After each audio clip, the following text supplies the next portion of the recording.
Hello friends, Radhe Radhe, Shri शिवाय नमस्तुभ्यम।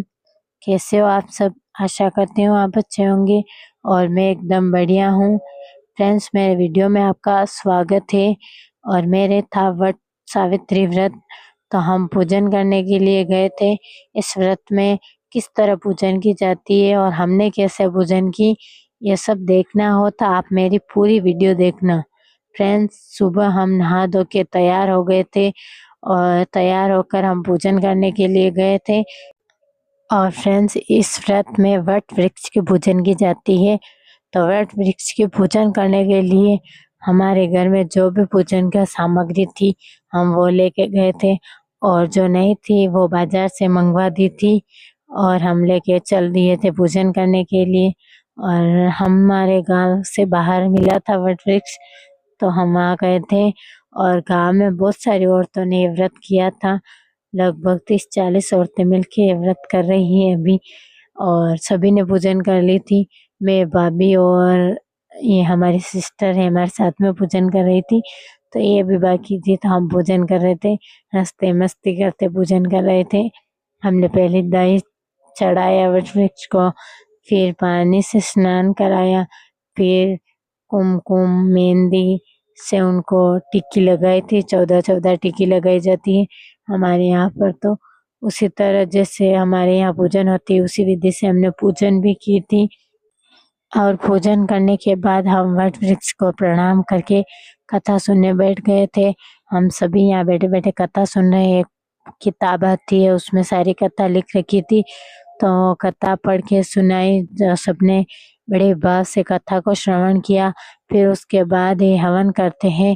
तो यहाँ पर ये अग्नि प्रज्वलित कर रहे हैं। हवा बहुत चल रही थी, तो बहुत मुश्किल से यहाँ पर अग्नि जलाई गई थी, बहुत मुश्किल से।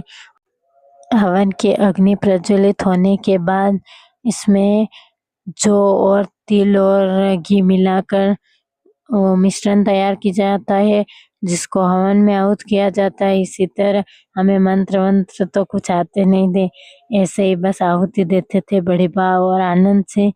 और इसी तरह सभी ने एक एक करके इसी तरह आहुति दी। 5-6 औरतें साथ में बैठ के इसी तरह आहुति देती थी। हम भी बैठे थे, आहुति दे रहे थे। और हमारी आहुति का काम पूरा होने के बाद फिर वट वृक्ष के यहाँ पर कच्चा सूत लपेटा जाएगा। इससे पहले हम ये हवन का काम पूरा करेंगे। उसके बाद हम आ गए हैं यहाँ पर। ये कच्चा सूत होता है, जिसको हमारे यहाँ 7 परिक्रमा देते हैं इसी कच्चे सूत की। इसी तरह 7 परिक्रमा पूरी होती है, कच्चे सूत को लपेटा जाता है वट वृक्ष के यहाँ पर पूरी तरह घूम घूम के। और फिर ये लपेटने के बाद ये हवन में ये पूर्ण आहुति के लिए ये कोपरा रखा जाता है। इसी तरह 5 या 6 औरतों ने मिलकर इस पूर्ण आहुति को पूरा किया और हवन का काम पूर्ण समाप्त हुआ। फिर हम आ गए हैं घर बनाने के लिए। और ये चने का घर बनाया जाता है। इन चनों को रात में भिगोया जाता है और सुबह यहाँ लेके आया जाता है, इनसे घर बनाया जाता है। और ये कथा में आते हैं कि चने का बयाना बनाया जाता है। बयाना मतलब घर ही होता है, इसीलिए हम सभी ने इसी तरह छोटे बड़े जिसको जैसी इच्छा थी वैसे घर बनाए थे हम सभी ने।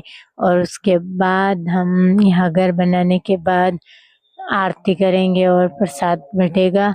और ये सारा काम होने के बाद हम घर जाएंगे। सभी काम हुआ, चने का घर बनाया। अब हम वट वृक्ष को प्रणाम कर रहे हैं और आरती कर रहे हैं। और आरती भी हमें जितनी आती थी उसी तरह भाव से आरती बोल के आरती कर रहे थे। सभी ने आरती की अपनी अपनी बारी की तरह, एक एक ने आरती की और आरती पूर्ण हुई। इस तरह हमारा वट सावित्री का व्रत पूर्ण हुआ। राधे राधे।